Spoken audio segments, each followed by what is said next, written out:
datang di video animasi kami. Video kali ini kami akan menjelaskan mengenai animasi flowchart di mata kuliah Sistem Informasi Akuntansi Sektor Publik. Halo semua, perkenalkan nama aku Desi Angelina dengan NIM akhiran 010. Nama saya Fatin Ramadhatu Fati dengan NIM 1910112011.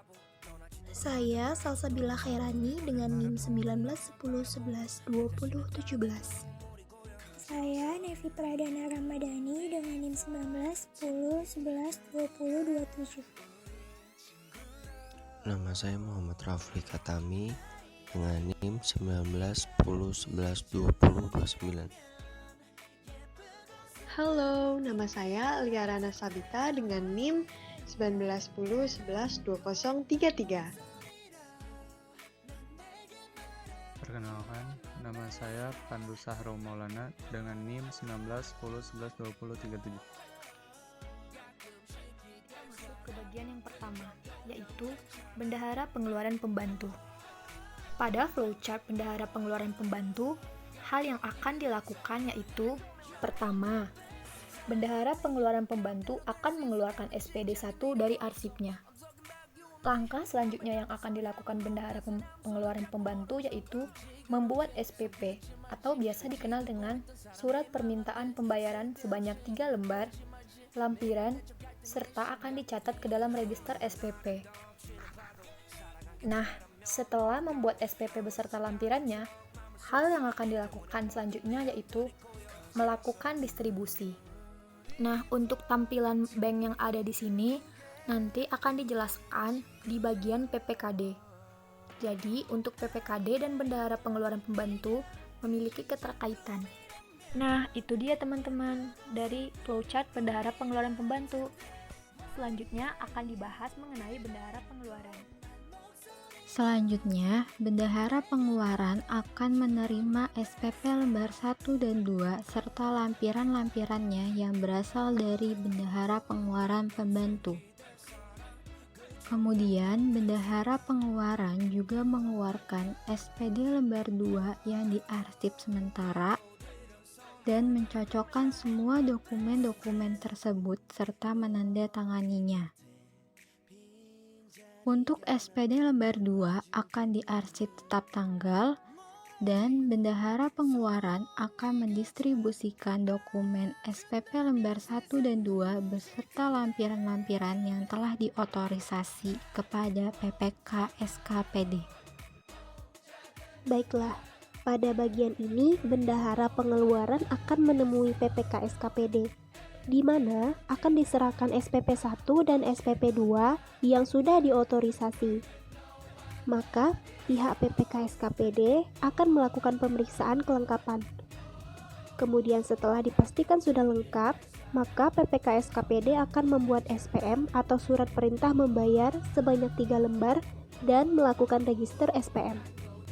Setelah itu, saatnya melakukan distribusi SPP 1 dan 2, SPM 1, 2, dan 3, serta lampiran. Jangan lupa diarsip tetap ya.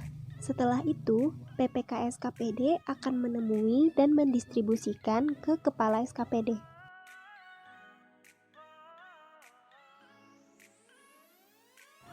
Yang keempat ada Kepala SKPD. Di sini Kepala SKPD menerima SPP lembar 1 dan lampiran-lampirannya yang berisi SP, ringkasan SPP, rincian SPP, salinan SPP, dan surat pernyataan, serta SPM lembar 1 dan 2 dari PPK SKPD. Lalu Kepala SKPD meneliti dan menandatangani SPM. Selanjutnya, SPP lembar 1 dan lampiran-lampirannya tersebut serta SPM lembar 1 dan 2 diserahkan ke PPKD.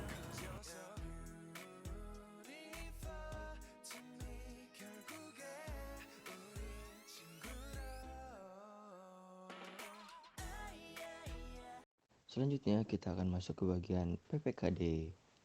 Selanjutnya, Kepala SKPD akan menemui PPKD. PPKD akan membuat SP2D atau Surat Perintah Pencairan Dana sebanyak 5 lembar. Kemudian, catat ke dalam register SP2D. Kemudian didistribusi, lalu lakukan register SP2D. Setelah itu, PPKD akan menyerahkan SP2D lembar 3 ke bagian akun SKPKD dan SP2D lembar 4 ke bagian akun SKPD. Nah, PPKD juga akan menyerahkan SP2D1 ke bank, lalu PPKD akan menemui bendahara pengeluaran pembantu untuk menyerahkan SP2D. Nah, di sini ada keterkaitan dengan slide pertama di mana PPKD akan menyerahkan SP2D kepada bendahara pengeluaran pembantu sebanyak 2 lembar. Lalu pihak bank akan menyerahkan sejumlah uang kepada bendahara pengeluaran pembantu. Setelah itu dilakukan pencocokan, maka bendahara pengeluaran pembantu akan mencatat dan melakukan register. Setelah itu akan melakukan pengarsipan.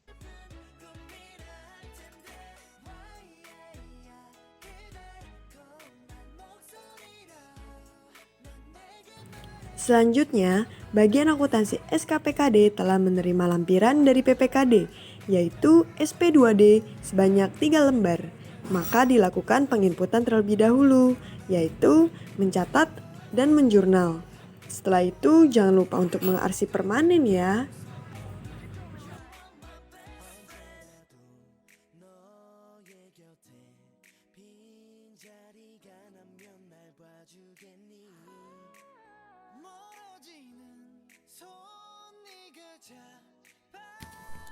Oke, kita lanjut ke bagian akuntansi SPKD, di mana di bagian akuntansi SPKD ini